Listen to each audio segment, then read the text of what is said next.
Finalmente sono tornato anche io, ormai siamo a febbraio, mi sono preso un mese tra virgolette di ferie, che poi ferie non sono state perché ho cercato di mettere a posto un po' il tugurio, non ci sono riuscito, quindi non vi farò vedere cosa ho fatto. Ho avuto alcuni altri problemi, adesso spero di essere finalmente in pista per essere con voi tutti i lunedì come sempre, come l'anno scorso. Oggi vi faccio vedere come ho realizzato una pressa per assemblare le penne. Con questo jig comincerò una serie, vi farò vedere ancora altri 2-3 jig che utilizzo sulla sega a nastro e ripartiremo di nuovo con la seconda stagione sulla tornitura. Vi farò vedere altri disegni che si possono fare sulle penne. Sto studiando anche come fare delle scritte olografiche per personalizzarle ancora di più, ma ne parleremo più avanti. Per fare la nostra pressa ci occorre un pezzo di legno duro come questo di circa 90 cm x 10, una barretta, io ho usato ottone perché ho questo, ma va bene anche una barra filettata, serve solo come guida. Un pezzetto di crayon o un altro legno duro se lo avete, io avevo il crayon, ho usato quello anche per dare un effetto cromatico un po' diverso. Un pressore lineare, pressore orizzontale, che servirà appunto come anima della pressa, colla, viti, il solito. Andiamo a vedere come ho fatto.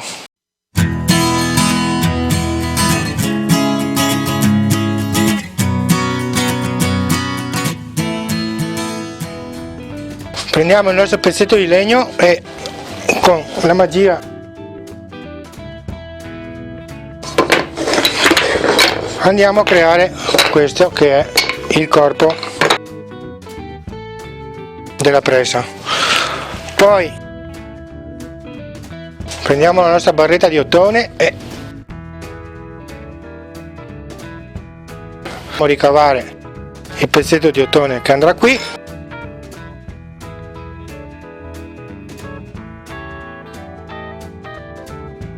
Con il pezzo di crayon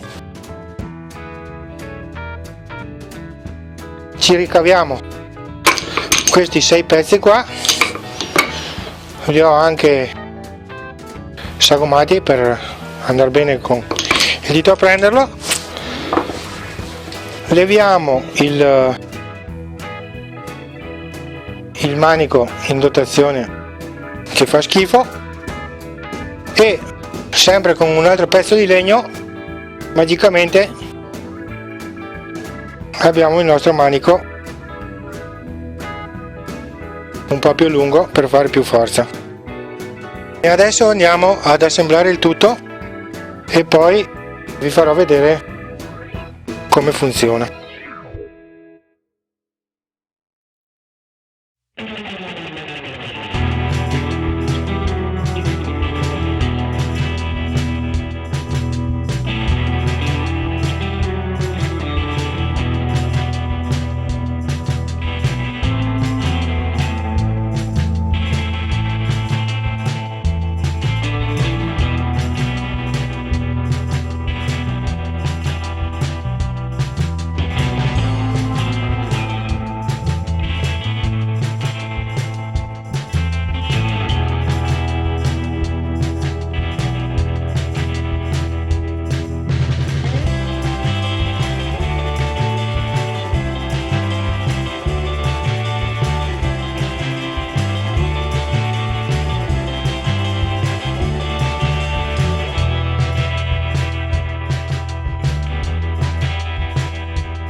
e ora vediamo come funziona. Prendiamo il nostro pezzo di penna,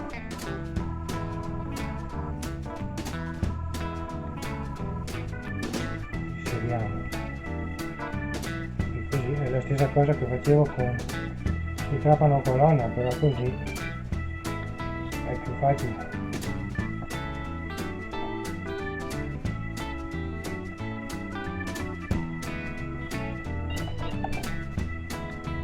Ecco il nostro penna montata. Eventualmente se i pezzi sono più lunghi, questi qua sono fatti apposta che si possono spostare.